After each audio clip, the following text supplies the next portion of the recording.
Hi, welcome. On this video, I'd like to discuss what I call identifying with the truth as it relates to dog training, as it relates to a process which goes beyond this very superficial idea of what training is, with motivating dogs at the very beginning when a dog has already gained a level of control in the relationship and behavior issues are already manifesting in various ways, and with working within this response-based framework and the assumptions that are made based on appearances, which again is the problem as it relates to the dog training world.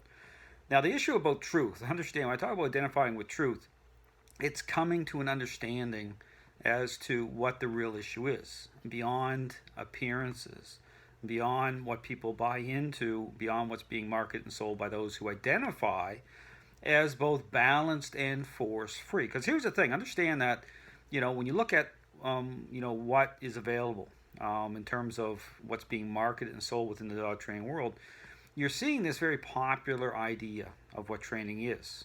This type of a feel-good, feelings-based, appearance-based narrative with trainers who, right at the very beginning, in a very, again, superficial way, motivate dogs to respond, go into the various positions, the sit down, come and stay, while assuming, that is representative of some sort of a standard, that the perceptions of dogs are actually changing the right way by way of unwanted behavior issues diminishing.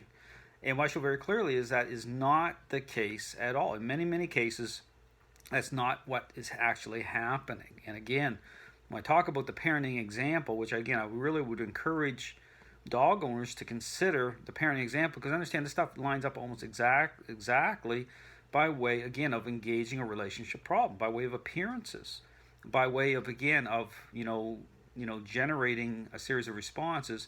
But understand that it's about relationship. Understand the big thing that's being missed here is the relationship side of things. Dogs as social animals.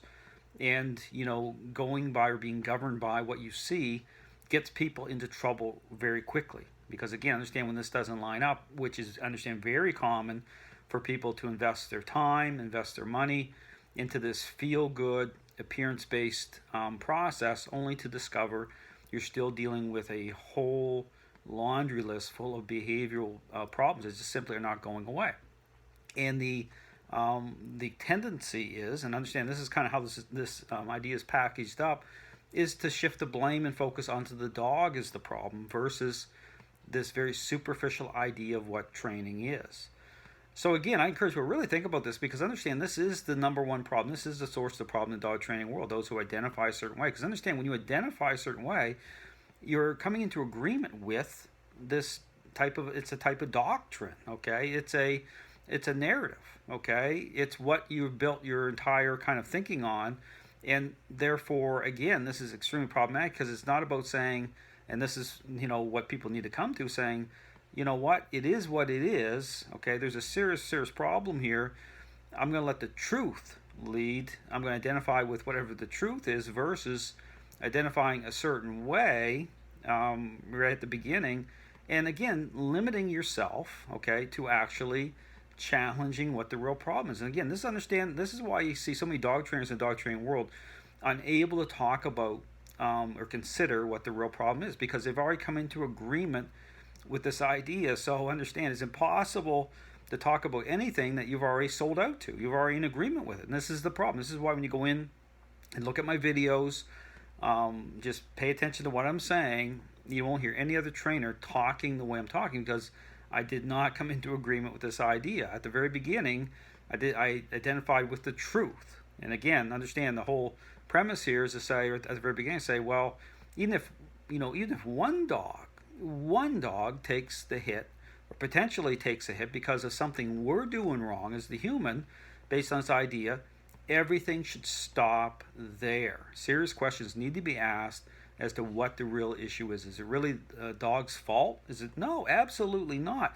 And that's what I did many, many years ago, is in not even coming into agreement with this idea, but again, lining it up, saying, there's a serious problem here. There's so many people that are struggling in their relationship with their dogs. What's the issue? Well, it's the issue about how trainers are engaging a relationship problem that way with, motivating dogs that way to respond, and the assumptions that they're making, which are inherently flawed. Understand the core tenet's flawed by way of this idea that training is a learning-based exercise. But again, it's about how this idea is applied. Depth to relationship. Understand there's depth to relationship. So again, and same holds true in the parent example.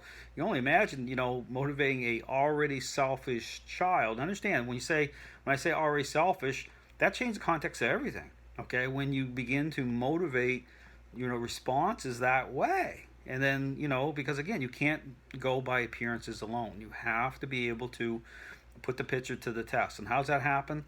Through a interaction-based approach. Again, just like, being a parent, establishing parental influence. It's about how you're engaging, being proactive in that. So again, all to say that I really challenge people is instead of identifying, with, labels and coming to agreement, is to be led by truth. Okay, what's the problem? And be willing to separate, if that's what it takes, which it is, separate away from that idea. So again, as a dog owner, I would encourage you to really look at this. Perhaps you're struggling right now with behavioral issues that you can't get beyond. Perhaps you're experiencing limited results with your dog. And perhaps you've heard that excuse with, well, it must be something wrong with the dog. It's got to be the genetics of the dog. Got to be this, got to be that, got to be that other thing. Understand that's a package deal. That's how it works. Trainers are not going to do that because it puts them in a position they're not willing to go into. Understand that the whole dog training world is set up that way. It's a tremendous problem. So again, I encourage you to take a look at the information I put out. It's very specific as to not just the problem, but also the solution by way of a interaction-based approach. Thanks for watching.